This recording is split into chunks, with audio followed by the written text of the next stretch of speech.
Good evening. It's a very late night here in Florida on July 3rd. So happy 4th of July to everybody. I wanted to take a moment and just apologize. My household has come down with COVID, and so we've had a rough couple days. And so forgive my appearance, but I'm happy that I'm just getting this video post in on our very last discussion of this class. I can't believe it's week 8 already, and we are discussing the Marsden review.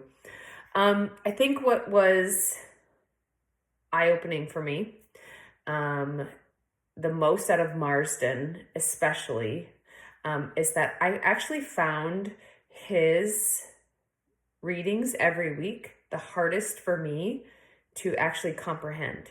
There was so much in them that I had a really hard time comprehending them.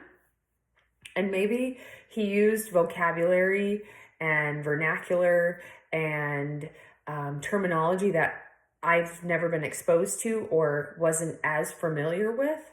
And so maybe that added to the frustrations I felt personally while reading his work. However, this week, chapter 6, Building Academic Communities, I think actually summed up his book for me, or what we have read this far in his book for me, completely. I really enjoyed this chapter, and I think for me it really brought together the entire book that we had read up until this point. And that as Christian historians, traditionally, it has been expected that we need to,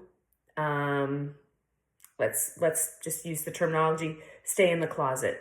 If you want to have a successful career as a historian or as an academic or as a professor in a university or college setting, you are going to basically keep your mouth shut in those upper echelons or secular, non-secular universities about your Christian faith. If you are going to pronounce your Christian faith, it is going to be labeled upon you that you have certain beliefs and expectations that are going to dictate that maybe potentially you as a historian or professor are going to be more closed-minded than those who are not professing their Christian faith. And I found this chapter just really quite great to read. There were so many things in here that I'll have to put my bifocals on to read, about how, cultivating our Christian virtues and how we've got to emulate this. And then when Stephen Carter talks about how he observed the great problem with religion in the United States, it's not its neglect, it's the trivialization.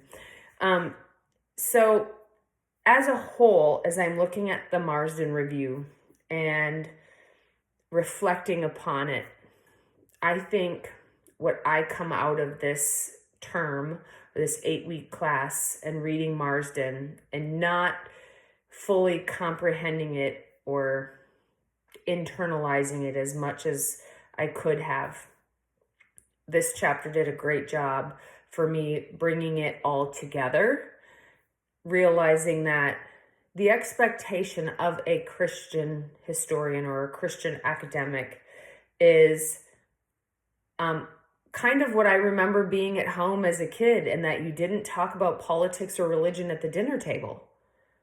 That was just not something you did because you didn't want to argue about it. You didn't want to have a discussion about it. You didn't want to make people uncomfortable. And here we are as historians, as academics, and as Christians with this opportunity to put it out there to everybody that we can be all of those things, historians, academics, and Christians, and have an open mind and listen to everybody else that's around us.